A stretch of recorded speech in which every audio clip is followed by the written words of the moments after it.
Hi, I'm Katie Couric. Welcome to Eye to Eye. In the race for campaign cash, candidates are quietly turning to elite fundraisers known as bundlers to help gather large amounts of money. CBS News spoke to the head of one watchdog group who says there is a direct link between these bundlers and political favors. Bundling has gone on for years in politics. A bundler is an individual who gathers a whole bunch of small contributions and delivers them in a big bundle to a candidate. That's been happening for years. It's usually been a physical process. That is, the ward boss, the union leader, the bank CEO would go around and collect a number of checks, put them in a bundle, give them to the campaign. The Bush network was the most sophisticated. It was mostly done electronically. The bundlers themselves didn't really touch the checks and pass them over. But the Bush bundlers were monitored electronically. They were giving a tracking number. When a check came in that was raised by a bundler, that particular bundler got credit for it on a database inside the campaign. The first campaign in 2000, there were 241 bundlers that were disclosed by the Bush campaign.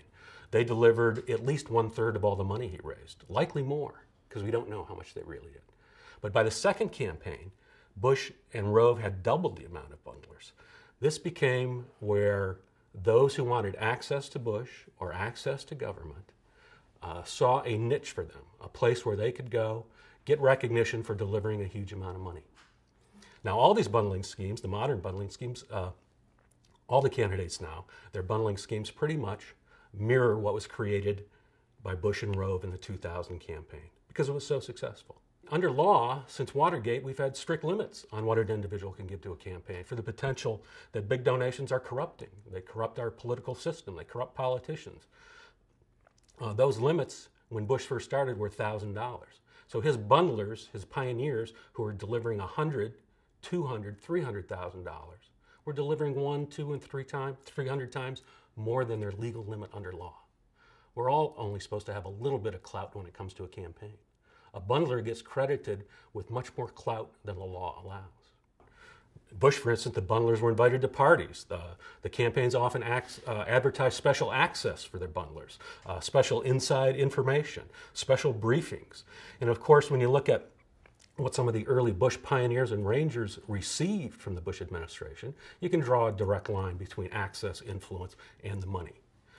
150 of Bush bundlers got some sort of government appointment. 27 of them became ambassadors. Many of the early Bush bundlers got slots on the transition team to create policy.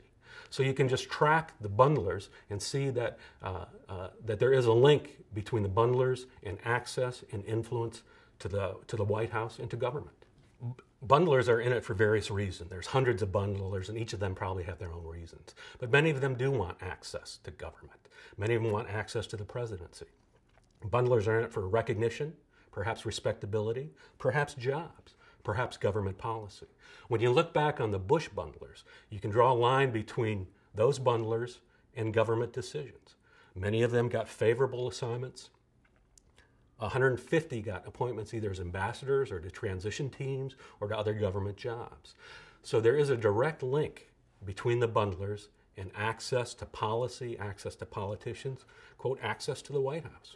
If you look back at the history of the country, ambassadorships often go to the big supporters, big political supporters of campaigns and of presidents. So it's not strange that some ambassador appointments would be big fundraisers. It's always happened. Again, these systems, though, the bundling systems that are created since Bush in 2000, seem to be much more sophisticated. They do much better tracking of who's raising money. Memos from the first Bush campaign show that industry lobbyists were concerned about making sure their industry was delivering more money compared to other industries. That can only imply that they thought, knew, realized that by delivering bigger chunks of money, that their industry would get better policy treatment. So it goes beyond just ambassadorships. It goes to access to policy, other appointments. You don't get the same access. You don't get invited to White House sleepovers, as many of the pioneers have. You don't get invited to the special parties for the high rollers. You don't get to call White House staff and they know who you are because perhaps you delivered $1 million to the campaign. This absolutely skirts the limits that we have put in law to stop the kind of access that is driven by money.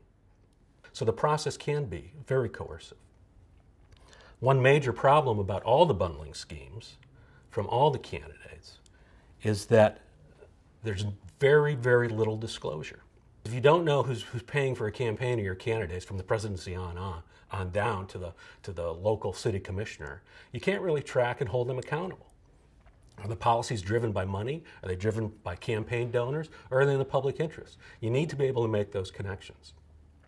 Long ago, some 30 years ago now, we passed the Watergate reforms and decided that $1,000 worth of clout for any individual was enough.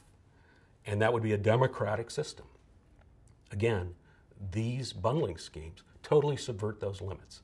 Money in politics has always bought access, and it's often bought policy. There's no denying that.